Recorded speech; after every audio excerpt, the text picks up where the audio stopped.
you know, when you two were talking, I was wondering about the foundation, the Extensive Reading Foundation. Now, let me ask you a question. Before the word about this Congress was publicized, before you heard anything about this event, how many of you knew about the foundation? Really? Well, of course we did. I'm impressed because it's sometimes, here we are doing, we run a lot by internet, and we had a meeting of how many, 10 or 11 of us, and it was quite extraordinary to be in the same room. Generally we do it, and we're doing all this work, and we're doing all this stuff, and we just, sometimes you wonder, you know, what's happening out there? You know, is anyone there? So that's really, for me, very, very, very rewarding. Okay, does anyone want to comment on anything any of us have said each other before we throw it open? Great conference. Anything else? Okay.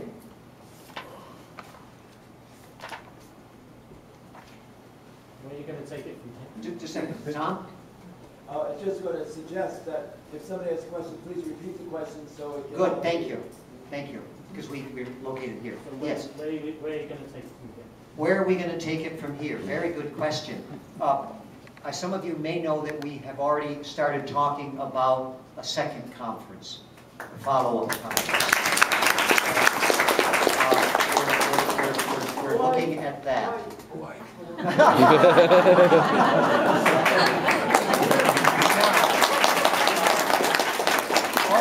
Also, today at 10:30, we had another historic meeting. The foundation met with publishers. We've never done that before as the foundation. We've maybe had informal contact, a lot of email stuff and everything, but we actually had a meeting. We discussed a number of projects. Where are we going to go together with the publishers? And our initial stuff is located here in Japan because the people who are there are publishers who are based in Japan, so our initial contacts are there. We've also talked about taking the guide that you got in your bags. We talked about having that being translated into Korean, Japanese, and Chinese. Yeah.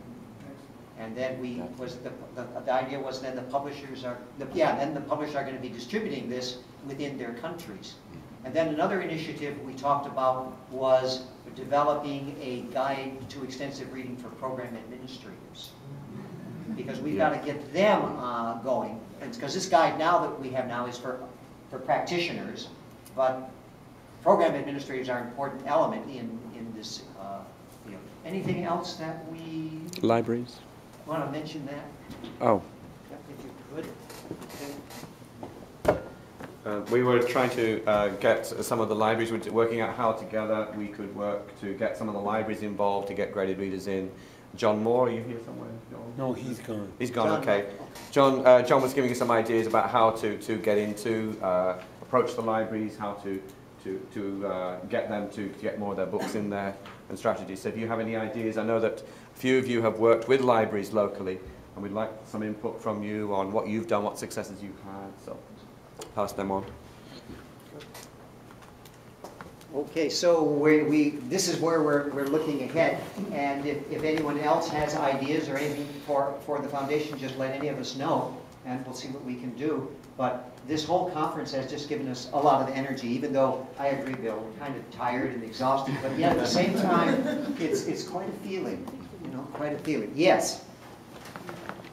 I'm wondering how we can get this started at ages earlier than many of the educational contexts that are represented here at the university and college. Okay, so he said, how can we branch out from perhaps what may be perceived as primarily a university focus to middle schools, high schools, and probably young learners? Yeah, and we actually have a number of initiatives like that in Korea.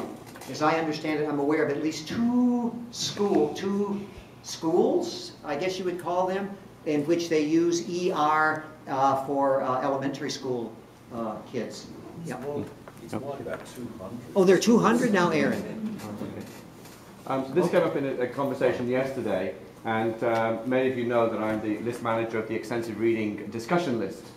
The idea came up of starting a new one for ER for young learners, and maybe we should think about adding something to the website, collecting some things there. So if anybody has any contributions that they have, something they've written or a handout or something that you want to get involved with, helping us to amass a lot of information about ER with young learners. I know we've had several presentations about extensive reading with kids. We'd love to get this information and get something going, get a discussion list going in that specialist area. So I've made a commitment to start one of those discussion lists soon. I'll give it out onto the ER main discussion list, and you can sign up as you want. Yeah. Oh, yeah. Oh, you all know about the ER discussion list, right? No. Wrong. Couple people. Okay. Yes. Yahoo groups, if you go to Yahoo, type in extensive reading. There's an extensive reading discussion list, which is an email discussion list. You just have to send an email with your address saying, I want to sign up, and then you're automatically added. What then happens is that people will send emails to a certain address, and everybody on that list will get them. There's about 400 members right now. It's been going about 8-9 years, something like that. We have one for extensive listening and one for extensive reading. If you want to find out about that, please do. We might want to set one up in Japanese if anybody would like to do that, or Korean or whatever. These are all options. If you're interested in doing something like that, let me know. And Rob Waring, you can probably know my email address somehow. It's in the program. It's in the program, okay. So contact me if you want to set these things up, and I'll organize them through the ERF to get these things done. Please do so. People can get to the list through the ERF.org website as well. Okay, all right, so we can Yes, get to the list through the ERF website. Go to the ERF website, under resources, you'll find this place where you can go, and the instructions on how to do it. Okay? Okay. Thank you for the question. Okay. Actually, I'm doing an Oprah Winfrey use.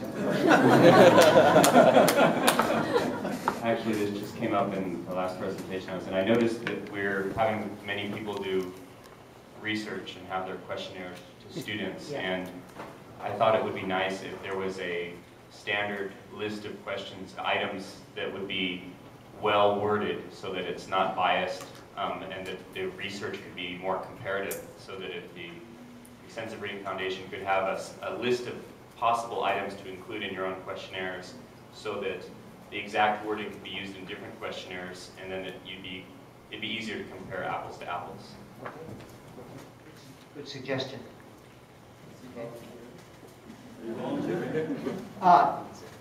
It's something that we would have to discuss with the foundation, because it's going to be more work. And one of the things that we've talked about is, as we take on more projects, what are we going to do? Well, we obviously have to have more people, more help. So stay tuned. You might get knocked. You might get knocked on your email address saying, "Are you willing to help out in this campaign?" Okay, but that's a nice suggestion. Yeah. Got it. Way at the back, yes, Joe. Just to make a comment about the documenting aspect, and the ERC, puts out a journal which includes a how we do it. Oh. So several programs have been outlined by people who are doing it. Okay, could everybody hear that? Okay. Please repeat it. Okay. You didn't hear it. Okay.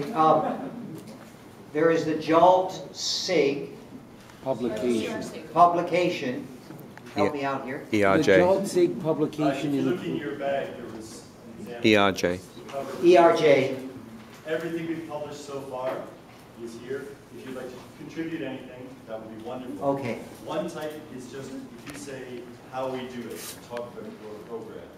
But if you want to talk about your research, we've had, if you look at the names of who's published in here, we've had pretty much all the big names at one point or another. Please send me things. The download. Yeah. Yes, you can download anything that's on. Bill. If I could follow up with a comment on, like, this is my program, this is what I do, it might be very useful if perhaps the Extensive Reading Foundation or someone might suggest, if you're going to talk about your program and what you do, here are 8 categories it would be nice if you could address. so that as people looked at case studies of what people do, you'd be able to start comparing what people are doing under the same categories to see if they're doing things the same way or differently, so that you would start to build up a set of case study files that are comparable in some way. You know, not tightly, but at least it gives people a chance to ask additional types of questions. And it wouldn't be that hard. And even the idea could be that 5 or 6 teachers could get together and they decide, we're going to talk about our programs, and here's a set of characters or sort of qualifications or qualities, or even here are 6 questions, and this is how we answer them. And so all the case studies are being treated in the same way. It would be a lot more manageable and more interesting to look for patterns.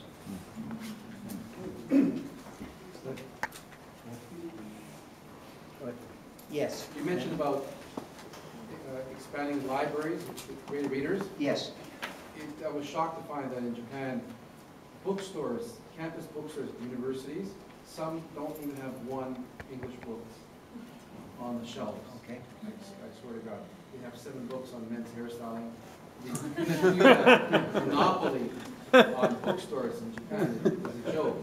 They do not keep graded readers on the shelves in many universities. You're saying that there's a lack of graded readers at university bookstores? I think we should put pressure at our institutions, at least to respect the value of the books, to keep something on the shelf. Okay. I mean, Okay. Put pressure on your the manager of the bookstores at your universities, okay, to get these on shelves.